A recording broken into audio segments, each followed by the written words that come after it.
Hello everyone, welcome back. आज हम solve करने वाले आपके टेक्स्ट बुक में से सॉल्व एग्जाम्पल नंबर 14 को, राइट। इसे हम डिस्कस करते हैं कंप्लीटली एंड सॉल्व करते हैं। तो क्वेश्चन क्या दिया पहले उसे पढ़ते हैं। तो क्या दिया उन्होंने फर्स्ट लाइन पर, given below is the balance sheet of Yesubai महिला मंडल on 1st April 2018 and a receipt and payment account for the year ending 31st March 2019। तो उन्होंने क्वेश्चन में दो चीजें दी है आपको, बैलेंस शीट दी है 1st April 2018 यानी कि पिछले साल की बैलेंस शीट, या we can say it is opening balance sheet या पुरानी बैलेंस शीट, एंड नीचे दिया हुआ है receipt and payment account for the year ended 31st March 2019। तो रिसिप्ट एंड पेमेंट मैंने पहले भी कहा है कि अगर रिसिप्ट एंड पेमेंट अकाउंट है तो वो इसी साल का है, तो उसका एंड क्या दिया है या ईयर एंड क्या दिया है 31st मार्च 2019। तो current year is ending on 31st March 2019, मतलब हमारा ईयर है 18-19, राइट। 1st अप्रैल 18 की बैलेंस शीट यानी कि ओपनिंग या साल की शुरुआत वाली बैलेंस शीट है। रिसिप्ट एंड पेमेंट मार्च 19 का है यानी कि इस साल के एंड वाला है, यानी कि current year is April 18 to March 19, तो 18-19 is our current year, right. तो अब हम क्या करते हैं, हमें क्या करना है या हमें क्या बनाना है वो पढ़ते हैं। तो वो कहाँ दिया उन्होंने, वो आपको उन्होंने एकदम क्वेश्चन के एंड में लास्ट लाइन पर दिया है, you are required to prepare income and expenditure account for the year ended 31st March 2019 and balance sheet as on that date. तो आपको दो चीजें बनानी है, इनकम एंड एक्सपेंडिचर अकाउंट भी बनाना है एंड बैलेंस शीट भी बनानी है। एज यूजुअल फिर से वो दो जो ये चीजें हमें ड्रॉ करके रखनी पड़ेगी। तो सब लोगों ने इस प्रकार फॉर्मेट लिखा होगा उसका या बनाया होगा। ऊपर हम क्या लिखेंगे, in the books of Yesubai महिला मंडल, राइट। उसके नेक्स्ट लाइन पर इनकम एंड एक्सपेंडिचर अकाउंट, उसके नेक्स्ट लाइन पर for the year ended 31st March 2019, and नीचे आपने बैलेंस शीट बनाया होगा। बैलेंस शीट की डेट क्या है आपको दी हुई 31st मार्च 2019, तो मैंने इनकम एंड एक्सपेंडिचर अकाउंट बनाया for the year ended 31st March 2019 and balance sheet बनाया एज ऑन 31st मार्च 2019।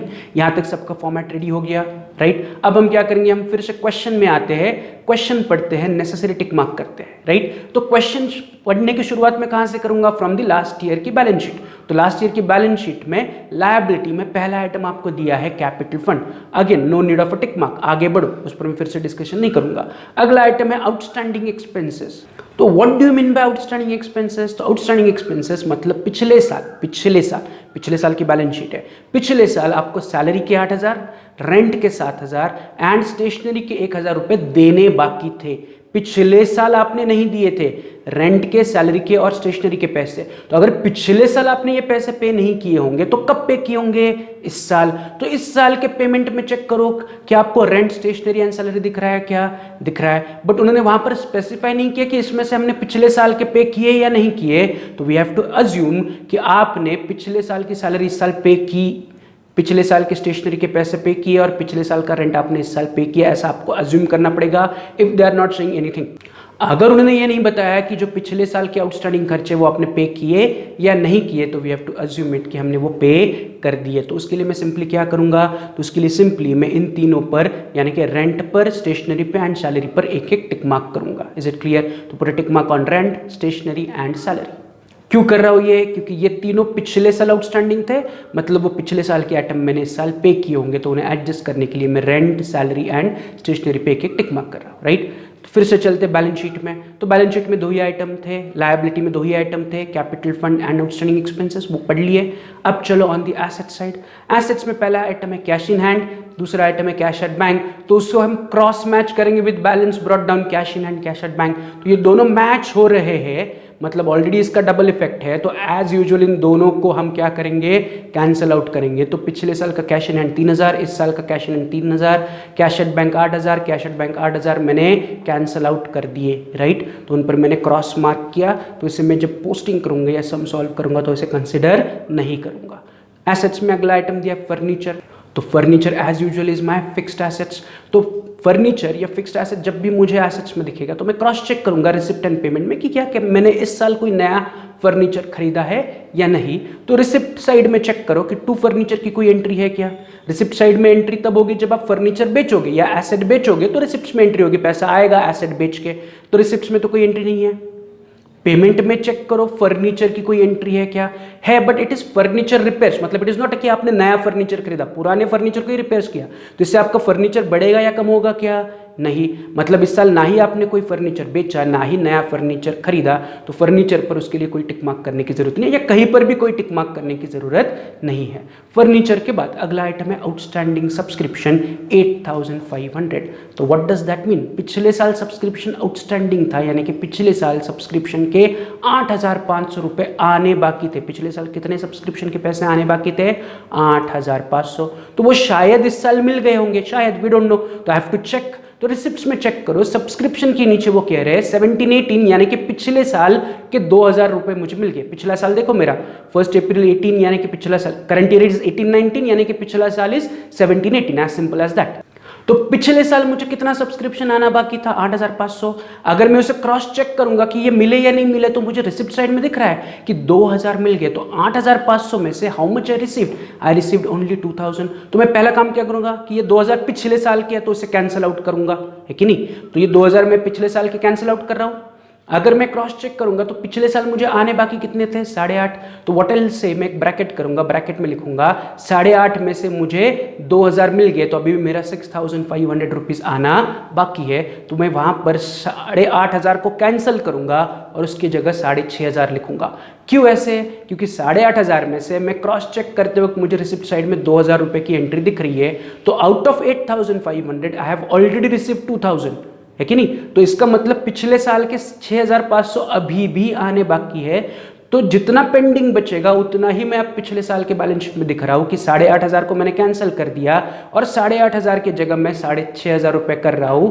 8500 में से 2000 मिल गए, तो अभी भी मेरा 6500 रुपए आना बाकी है। तो मैं वहां पर केवल 6500 लिखूंगा, बाकी 8500 को I am cancelling it out, right? अब चलते हैं on the next item, on the asset side.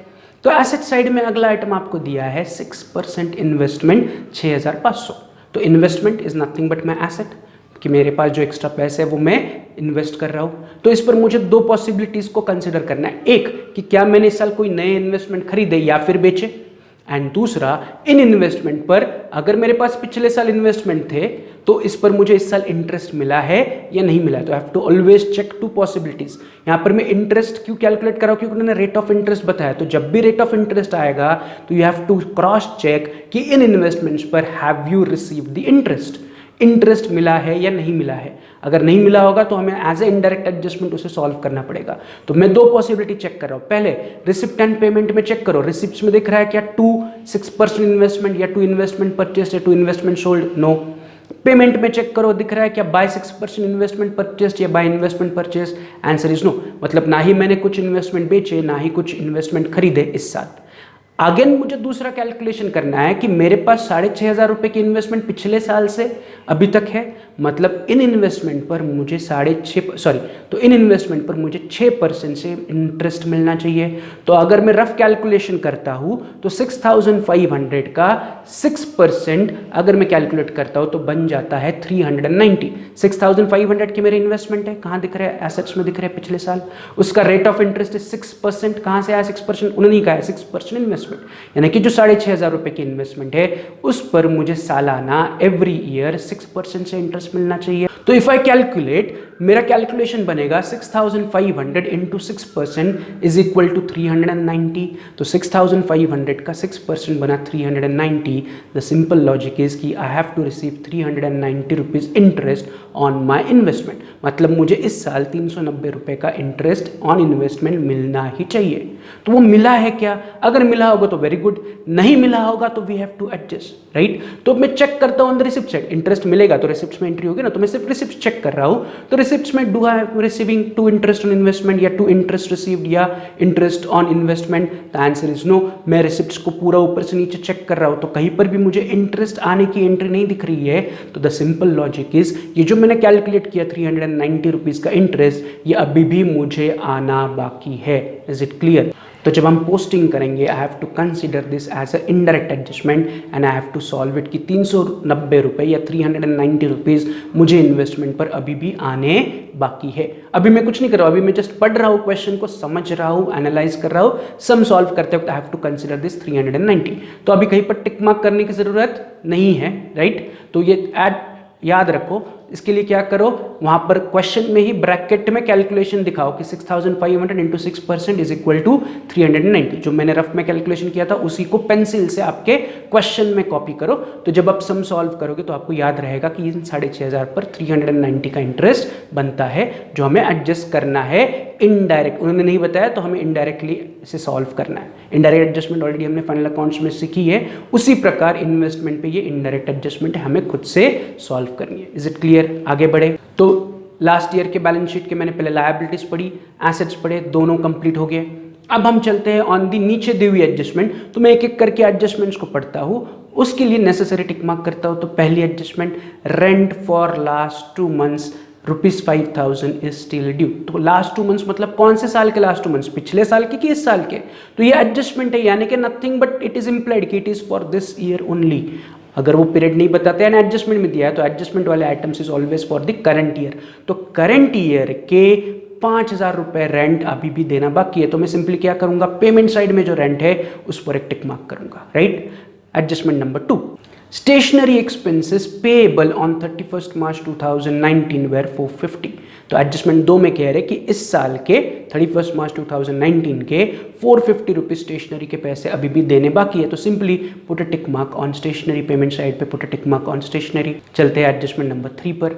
Outstanding subscription for 1819 यानी कि करंट ईयर वॉज ₹3000। तो रिसिप्ट साइड में 1819 का सब्सक्रिप्शन दिख रहा है क्या, put a tick mark on 1819 के सब्सक्रिप्शन यानी कि 45,000 पे पुट अ टिक मार्क, ये 1819 पे put a tick mark. Next चलते हैं एंट्रेंस फीस, चौथी adjustment, entrance fees should be capitalise. तो एंट्रेंस फीस सबको रिसिप्ट्स में दिख रहा है, तो एंट्रेंस फीस के आगे बस ब्रैकेट में लिखो कैप, यानी कि इन पूरे के पूरे एंट्रेंस फीस को उठा के कैपिटल फंड में ऐड करना है। And last adjustment, depreciate furniture at 10%। तो वेयर इज द फर्नीचर, पिछले साल की बैलेंस शीट एसेट्स में दिख रहा है तो put a tick mark on furniture. तो एक ही टिक मार्क है फर्नीचर पर फॉर डेप्रिसिएशन। तो बस ये सिंपल 5 एडजस्टमेंट है, उनके लिए मैंने टिक मार्क किया। अब मैं अगला काम क्या करूंगा, राइट। मैंने पहले पिछले साल की बैलेंस शीट पढ़ी, मैंने एडजस्टमेंट पढ़ी, नेसेसरी टिक मार्क किए। अब मैं अगला काम क्या करूंगा, I will start with the posting. Posting में कहाँ से करूंगा, तो मैं पोस्टिंग करूंगा पिछले साल के बैलेंस शीट के आइटम पोस्ट करूंगा, फिर मैं रिसिप्ट एंड पेमेंट के आइटम पोस्ट करूंगा। तो आई विल स्टार्ट विद पिछले साल की लायबिलिटी फर्स्ट। तो मैं लायबिलिटीज के एक एक आइटम पढ़ूंगा और उन्हें मेरे नेसेसरी फॉर्मेट में पोस्ट करूंगा, राइट, इनकम एंड एक्सपेंडिचर या फिर बैलेंस शीट में। तो लास्ट ईयर की बैलेंस शीट के लायबिलिटी में पहला आइटम आपको दिया है कैपिटल फंड, उठाओ एंड इस साल की लायबिलिटी में लिखो इनर कॉलम में 30,000, एज सिंपल एज दैट। हमें कैपिटल फंड कहीं पर भी दिया हो हम उसे उठा के कहाँ लिखते हैं, लायबिलिटी में लिखते हैं। तो वही मैंने किया, पिछले साल का कैपिटल फंड उठाया, इस साल की लायबिलिटी में लिख लिया इनर कॉलम में, राइट। अगला आइटम दिया है आउटस्टैंडिंग एक्सपेंस, उसके नीचे सैलरी, रेंट, स्टेशनरी। आउटस्टैंडिंग यानी कि I to not solve it right now, इसे हम क्वेश्चन के एंड में विद अदर एडजस्टमेंट सॉल्व करेंगे। तो मैं आउटस्टैंडिंग एक्सपेंसेस तीनों आइटम पर, सैलरी पे, रेंट पे एंड स्टेशनरी पे हैशटैग मार्क कर रहा हूँ, मैं इसे अभी पेंडिंग छोड़ रहा हूँ। I will solve it at the end with other adjustments. ये क्वेश्चन के एंड में जो एडजस्टमेंट दिए उसके साथ मैं इन तीनों को सॉल्व करूंगा। तो हैशटैग दे दो, कीप इट पेंडिंग, राइट। अब चलते हैं on the asset side of the पिछले साल की बैलेंस शीट। तो cash in and cash at bank already cancelled है तो मैं इसे इग्नोर कर रहा हूँ। अगला आइटम है फर्नीचर। तो furniture is my fixed assets, पिछले साल के एसेट्स से उठाओ, इस साल के एसेट्स में लिखो फर्नीचर, इनर कॉलम में 20,000, leave one line, put arrow, right. Next item is outstanding subscription, right. उसमें भी मैंने क्या किया, 8,500 को कैंसिल आउट किए और 8,500 की जगह कितने लिखे हैं, 6,500, राइट। वो हमने क्वेश्चन की शुरुआत में पढ़ा कि वाई इट इज 6,500। तो उसे करना क्या है, बीइंग आउटस्टैंडिंग, हम उसे पेंडिंग छोड़ेंगे, क्वेश्चन के एंड में विद एडजस्टमेंट सॉल्व करेंगे। तो put a hashtag on outstanding subscription, right, वो हो गया। अगला आइटम है 6% इन्वेस्टमेंट। ब्रैकेट में हमने लिख के रखा है कि इन 6,500 पर 6% से 390 रुपीज इंटरेस्ट आना बाकी है। हमने ऑलरेडी एडजस्टमेंट पढ़ते वक्त या क्वेश्चन पढ़ते वक्त ये कंसीडर किया था कि ये जो 6,500 के इन्वेस्टमेंट है इस पर मुझे 390 का इंटरेस्ट आना बाकी है। तो मैं क्या करूंगा, इन्वेस्ट इज माई एसेट्स। तो मैं पहले इन 6.5% या 6,500 की इन्वेस्टमेंट को उठाऊंगा एंड एसेट्स में लिखूंगा। एसेट्स में मैं लिखते हुए लिखूंगा 6% इन्वेस्टमेंट, इनर कॉलम में 6,500। अब नेक्स्ट लाइन पर मैं ऐड कर रहा हूं प्लस इंटरेस्ट अक्रूड, इंटरेस्ट आना बाकी है, प्लस इंटरेस्ट अक्रूड 390। तो 6,500 plus 390, total my investment to the outer column will be 6,000 890, 6,500 की इन्वेस्टमेंट प्लस 390 का मेरा इंटरेस्ट, तो टोटल इन्वेस्टमेंट मेरे बाहर बच गए 6,890। अब ये जो 390 है ये हमने हमारी तरफ से एडजस्ट किए, इट इज एडजस्टमेंट। अब ये 390 रुपीज़ कौन से साल के पैसे हैं? इसी साल के पैसे हैं, मैं इस साल एडजस्ट कर रहा हूँ। ये हमें पिछले साल के बैलेंस शीट में नहीं दिए है, 6,500 पिछले साल के बैलेंस शीट में, उसको मैंने लिख लिया, बट 390 मैंने अपने तरफ से इनडायरेक्ट एडजस्टमेंट सॉल्व किए हैं, तो इस 390 का I have to give second effect. मैंने पहले उसे इन्वेस्टमेंट में ऐड किया क्योंकि इंटरेस्ट की वजह से my investment will go up. अब ये 390 रुपीज़ मुझे इंटरेस्ट मिला है क्या? Answer is no. बट ये मिलेगा तो ये मेरे लिए फायदा बनेगा या नुकसान बनेगा? आंसर इज ये मेरे लिए फायदा बनेगा। तो 390 रुपीज़ इंटरेस्ट जो मुझे इन्वेस्टमेंट पर आना बाकी है is nothing but my income, तो मैं इसको सिंपली उठाऊंगा एंड इनकम साइड में लिखूंगा bye interest accrued on investment 390 rupees, as simple as that। indirect adjustment NPC में पहली बार आया इनडायरेक्ट एडजस्टमेंट। इनडायरेक्ट एडजस्टमेंट होती है एनपीसी में, जैसे फाइनल अकाउंट्स में हमने सीखा बैंक लोन पे हो सकती है या इसी तरह इन्वेस्टमेंट पे इनडायरेक्ट एडजस्टमेंट हो सकती है, वैसे ही यहाँ पर इनडायरेक्ट एडजस्टमेंट है। हमने क्रॉस चेक किया कि मेरे 6,500 रुपये की इन्वेस्टमेंट है, उस पर 6% से मुझे 390 रुपीज़ का इंटरेस्ट मिलना चाहिए, जो कि मुझे रिसिप्ट में कहीं पर नहीं दिखा। इसका मतलब ये 390 रुपीज़ मुझे आने बाकी है, तो I have to solve it indirect. Indirect मतलब वो नहीं बताएंगे you have to solve on your own, है कि नहीं? You have to be smart that, you have to be that much smart to understand that indirect adjustment. तो आपको थोड़ा सा डायनामिक बनना पड़ेगा एनपीसी का सम सॉल्व करते वक्त, राइट? तो मैंने क्या किया, 390 रुपीज़ इन्वेस्टमेंट में ऐड किया एंड सेकंड इफेक्ट मैंने उसका इनकम में दे दिया, तो यहाँ पर मेरा इनडायरेक्ट एडजस्टमेंट का डबल इफेक्ट हो गया एंड मेरी बैलेंस शीट के सारे आइटम्स पढ़ के कंप्लीट हो गए, राइट? अब मैं चलता हूँ on the receipt side of the receipt and payment account. तो फिर से रिसिप्ट के एक आइटम को पोस्ट करता हूँ, फिर से cash in and cash at bank को मैं इग्नोर कर रहा हूँ। अगला आइटम है एंट्रेंस फीस, ब्रैकेट में हमने लिखा है कैपिटलाइज, तो मैं एंट्रेंस फीस को उठाऊंगा एंड कैपिटल फंड में ऐड करूंगा प्लस एंट्रेंस फीस। तो मेरा कैपिटल फंड था पहले 30,000 प्लस एंट्रेंस फीस 28,000, तो मेरा कैपिटल फंड की टोटल नीचे 58,000, राइट? तो यहाँ पर मेरा कैपिटल फंड का भी एंट्रेंस फीस का पोस्टिंग हो गया। एंट्रेंस फीस के बाद अगला आइटम इज सब्सक्रिप्शन। सब्सक्रिप्शन में देखोगे तो 17-18 को मैं कैंसिल आउट कर चुका हूँ, मतलब जो इसे लिखने की ज़रूरत नहीं है। उसके बाद है 18-19 यानी कि इस साल का सब्सक्रिप्शन, उसके बाद है 19-20 यानी कि अगले साल का सब्सक्रिप्शन। तो एक एक करके पोस्ट करते हैं। तो 18-19 का सब्सक्रिप्शन इज 45,000, 18-19 मतलब करंट ईयर, तो करंट ईयर का सब्सक्रिप्शन इज माई इनकम, इस साल का पैसा है, इस साल का इनकम बनेगा, तो मैं इसको उठाऊंगा एंड इनकम में पोस्ट करूंगा बाय सब्सक्रिप्शन। टिक मार्क है इन अ कॉलम में 45,000, leave one line put arrow, right? तो मेरा सब्सक्रिप्शन मैंने इस साल का कहाँ लिखा, इनकम में लिखा। उसके साथ साथ सब्सक्रिप्शन में 19-20 यानी कि वो कह रहे हैं कि अगले साल के 3,000 आपको सब्सक्रिप्शन मिला है। कि 3,000 सब्सक्रिप्शन कब का है, अगले साल का आपको इस साल मिल रहा है, तो this is nothing but your advance subscription. वह एडवांस सब्सक्रिप्शन, अगले साल का सब्सक्रिप्शन आप अभी रिसीव कर रहे हो, तो मैंने किसी मेंबर ने मुझे अगले साल के पैसे अभी दे दिए, तो मिल मुझे इस साल रहा है but it is for the next year, getting it? तो इसको मैं एडवांस सब्सक्रिप्शन कहूंगा। And if I am receiving advance, advance received is always liability, ये याद रखो। Advance given is asset, advance taken is liability. मैं काम होने से पहले ही पैसा ले रहा हूँ तो ये मेरे लिए लायबिलिटी कहलाएगा, तो मैं उसको उठाऊंगा एंड इस साल की लायबिलिटी में लिखूंगा एडवांस सब्सक्रिप्शन 3,000। क्या लिख रहा हूँ मैं लायबिलिटी में? Advance subscription 3,000, as simple as that.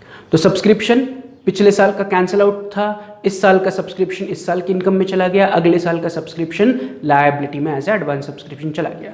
अगला item on the receipt side is miscellaneous receipts. तो as simple as that, miscellaneous छोटे मोटे रिसिप्ट्स उठाओ, इनकम में डाल दो बाय मिसलिनियस रिसिप्ट्स 5,000, राइट? तो रिसिप्ट साइड कंप्लीट होगी। अब हम चलते हैं ऑन द पेमेंट साइड का पहला आइटम रेंट। रेंट यानी कि खर्चा, उठाओ, एक्सपेंसेस में लिखो टू रेंट, इनर कॉलम में 25,000, leave 3 line put arrow. Rent के बाद स्टेशनरी, अगेन खर्चा, उठाओ, इनर कॉलम में लिखो 3,000, leave 3 lines put arrow. Rent के बाद salary, again salaries are expense, उठाओ, एक्सपेंसेस में लिखो 2 सैलरीज, इनर कॉलम में 22,000, leave 1 line put arrow. Salaries के बाद फर्नीचर रिपेयर्स, तो रिपेयर्स भले ही मैं फर्नीचर का कर रहा हूँ, repairs is I have to pay again and again. मैंने गाड़ी खरीद ली तो गाड़ी खरीदने का पैसा एक बार देना है, तो व्हीकल या motor vehicle is my asset, but when I repair motor vehicle तो मैं एक बार ही रिपेयर करूंगा कि मोटर व्हीकल को, नो आई हैव टू पे इट अगेन एंड अगेन, तो रिपेयर्स का खर्चा मुझे बार बार करना पड़ता है टू मेंटेन माई एसेट, है कि नहीं। तो repairs is my expense, repair is not my asset. तो रिपेयर टू, भले वो फर्नीचर को कर रहा हो तो furniture repair is my expense, तो फर्नीचर रिपेयर को मैं एक्सपेंसेस में लिखूंगा टू फर्नीचर रिपेयर्स 1800, राइट। अब फर्नीचर रिपेयर्स के बाद अगला आइटम दिया है आपको ऑनरेरियम टू सेक्रेटरी। तो ऑनरेरियम मतलब nothing but you are paying them some remuneration, जो सेक्रेटरी आपके लाइब्रेरी का काम देख रहा है उससे आप सैलरी या उसे आप ऑनरेरियम दे रहे हो, मतलब ही आप उनको कुछ पेमेंट कर रहे हो फॉर देयर वर्क, जो सर्विसेज वो आपके लाइब्रेरी को प्रोवाइड कर रहे हैं उन सर्विसेज के लिए वी आर पेइंग देम मानधन, या it is called as honorarium, it is called as remuneration, उनको हम कुछ पैसा पे कर रहे हैं, तो it is again become my expenses. तो ये खर्चे में लिखूंगा to honorarium to secretary 16,000। Honorarium to secretary के बाद मिसलेनियस खर्चे, तो नाम में मिसलेनियस एक्सपेंस उठाओ, खर्चे में लिखो to miscellaneous expenses 2000। And last item balance carried down, cash in hand cash in bag उठाओ, कैरिड डाउन हमेशा उठाना है। इस साल के एसेट्स में लिखो cash in hand 8,200, cash at bank 16,000, तो कैरिड डाउन उठाया एंड इस साल के एसेट्स में लिख लिया। तो यहाँ पर मेरा पेमेंट साइड भी पोस्टिंग कंप्लीट हो गया। अब नीचे दिए हुए एडजस्टमेंट को सॉल्व करते हैं, 5 एडजस्टमेंट है, एक एक करके सॉल्व करते हैं, राइट। बट याद क्या रखना है, एडजस्टमेंट के साथ साथ अगर उनका कोई हैशटैग वाला आइटम बैलेंस शीट में पेंडिंग है तो that we have to consider, right. आपके सामने पूरा क्वेश्चन है तो आप वो इजीली कंपेयर कर सकते हो कि एडजस्टमेंट के साथ कोई हैशटैग वाला आइटम है या नहीं, राइट। तो देखते हैं पहली एडजस्टमेंट क्या दी उन्होंने, rent for last 2 month is still due. तो कौन से साल का रेंट बाकी है, इस साल का रेंट बाकी है, तो इस साल का रेंट देना बाकी है, राइट। तो आउटस्टैंडिंग रेंट है फॉर करंट ईयर, तो मैं क्या करूंगा एक्सपेंडिचर साइड में जो रेंट लिखा हुआ है, कितना रेंट है मेरे पास लिखा हुआ 25,000, उसमें ऐड करूंगा प्लस 18-19 जो मेरा करंट ईयर है 5,000, तो 25 + 5 नीचे बचा 30,000। अब इस रेंट पे हैशटैग वाला आइटम पिछले साल के बैलेंस शीट लायबिलिटी में आउटस्टैंडिंग एक्सपेंसेस के नीचे हमने हैशटैग करके देखा है कि पिछले साल 7,000 रेंट आउटस्टैंडिंग था। पिछले साल क्या था, 7,000 रेंट आउटस्टैंडिंग था, मतलब पिछले साल रेंट के 7,000 रुपए देने बाकी थे। तो अगर वो पिछले साल देने बाकी थे तो वो मैंने इस साल दे दिए होंगे, ऐसा मुझे अज्यूम करना है। उन्होंने कहीं पर कुछ नहीं कहा है कि ये दिए या नहीं दिए, तो I have to assume it कि पिछले साल 7,000 रुपये रेंट के बाकी थे तो वो मैंने इस साल दे दिए होंगे, तो मैं उन 7,000 को उठाऊंगा, राइट। और जो मेरे खर्चे में रेंट है उससे मैं क्या करूंगा, माइनस करूंगा, सबट्रैक्ट करूंगा। क्यों, क्योंकि 7,000 में पिछले साल के पे कर रहा हूँ, मतलब जो मैंने रेंट इस साल पे किया उसमें से 7,000 बिलोंग्स टू लास्ट ईयर, मतलब वो इस साल का खर्चा नहीं है, तो इस साल के खर्चे में से मुझे से सबट्रैक्ट करूंगा। मैंने कहा था कि जब भी हम इनकम एंड एक्सपेंडिचर अकाउंट बनाते हैं तो I am interested only current year के खर्चे, तो जब भी मैं एक्सपेंसेस की टोटल बाहर लूंगा तो मेरा इस साल का अमाउंट बाहर निकलना चाहिए। अभी मेरे पास रेंट है कितना, तो मैंने इस साल टोटल रेंट पे किया था 25,000 प्लस इस साल के 5,000 आने बाकी, तो टोटल रेंट की अमाउंट बनी 30,000। बट आउट ऑफ 30,000 7,000 पिछले साल के, तो मैं उसे सबट्रैक्ट करूंगा एज माइनस आउटस्टैंडिंग 17-18, तो बाहर मेरे रेंट की टोटल बचेगी 23,000। Is it clear. तो मैंने क्या किया, जो एडजस्टमेंट वाला रेंट था वो इस साल का है उसे ऐड किया, एंड हैशटैग वाला रेंट था उसे माइनस किया। अब हैशटैग वाले रेंट का सेकंड इफेक्ट होगा क्या, आंसर इज नो।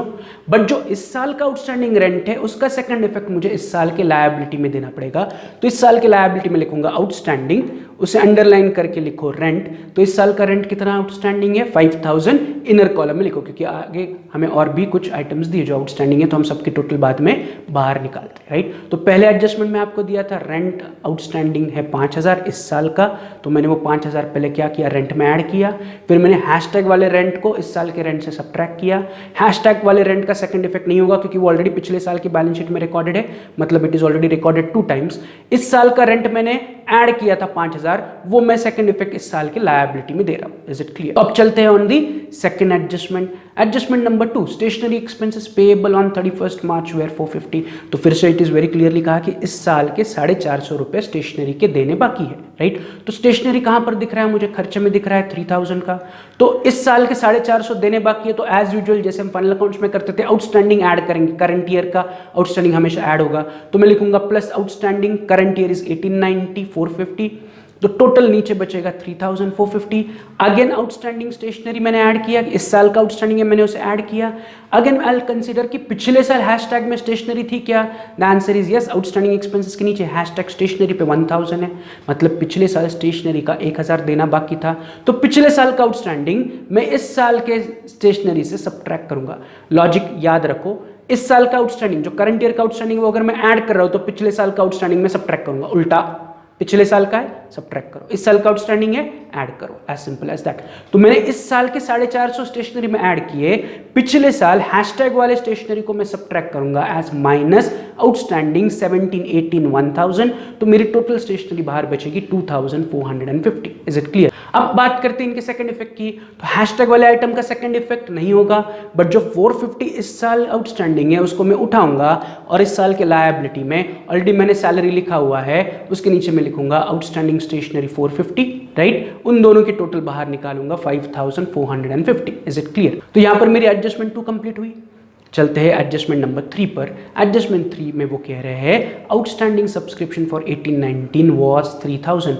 इस साल का 3000 सब्सक्रिप्शन आना बाकी है। Very simple adjustment. तो मैं क्या कर रहा हूँ, इनकम में देख रहा हूँ, इनकम में मेरे सब्सक्रिप्शन की अमाउंट वहां पर है 45,000, उसमें मैं लिखूंगा प्लस आउटस्टैंडिंग 18-19 3000। एक ही टिक मार्क था, एक ही लाइन छोड़ी थी, तो इसका टोटल बाहर लेके आओ 45,000।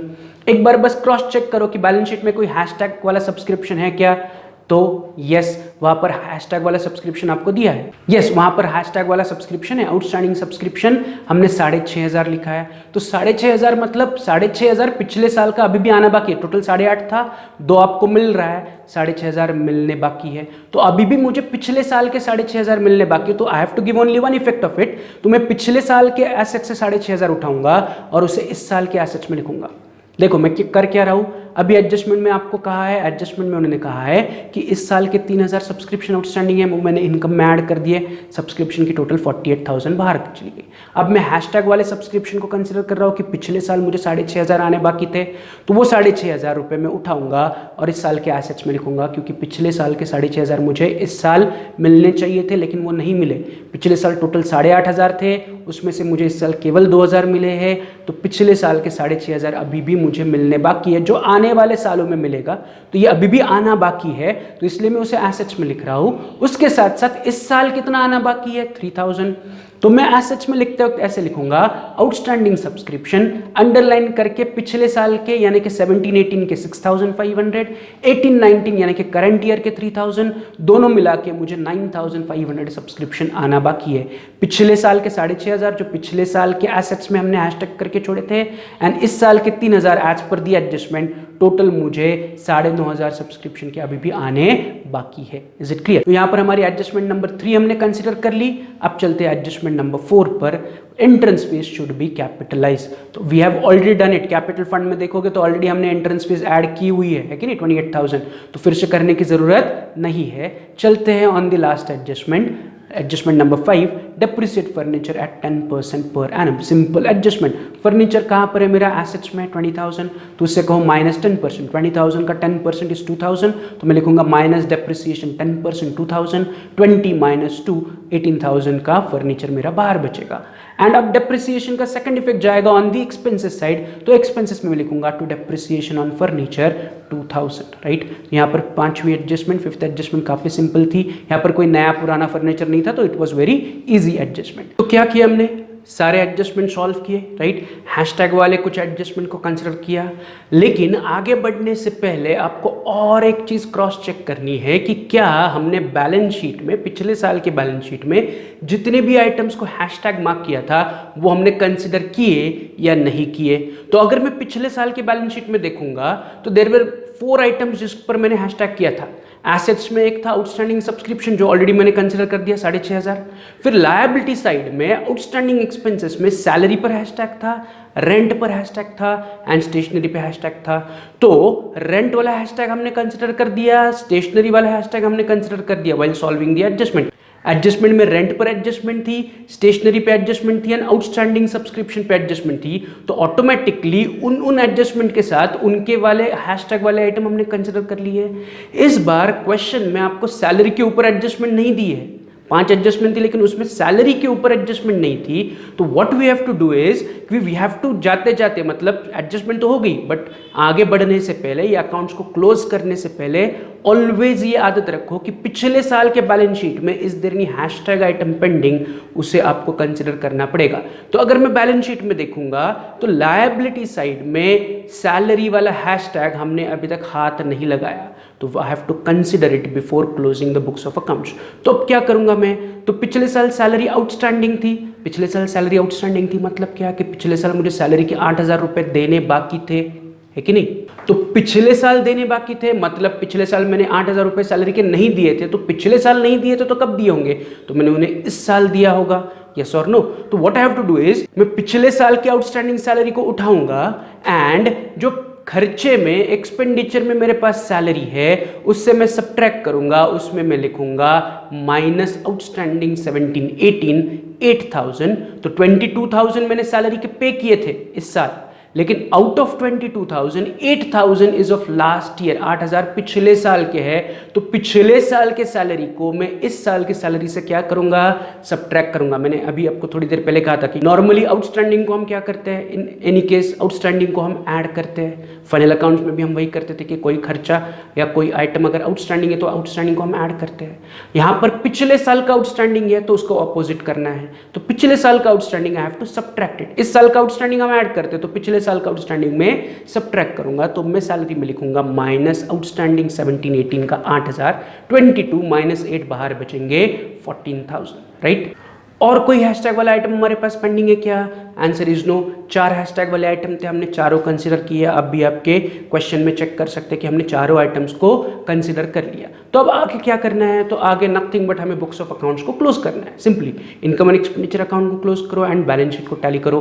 फिर से ये मैं काम आपको दे रहा हूँ, आपको मैं 5 मिनट का टाइम दे रहा हूँ। Close the books of account, income and expenditure close करो, सरप्लस या डेफिसिट देखो एंड बैलेंस शीट को टैली करो, राइट। फिर अगर आपका बैलेंस शीट टैली हुआ तो वेरी गुड, टैली नहीं हुआ तो फिर अगला पार्ट देखो वीडियो का कि आपका बैलेंस शीट क्यों टैली नहीं हो रहा है। Is it clear. तो मैं आपको 5 मिनट का टाइम दे रहा हूं, पॉज द वीडियो।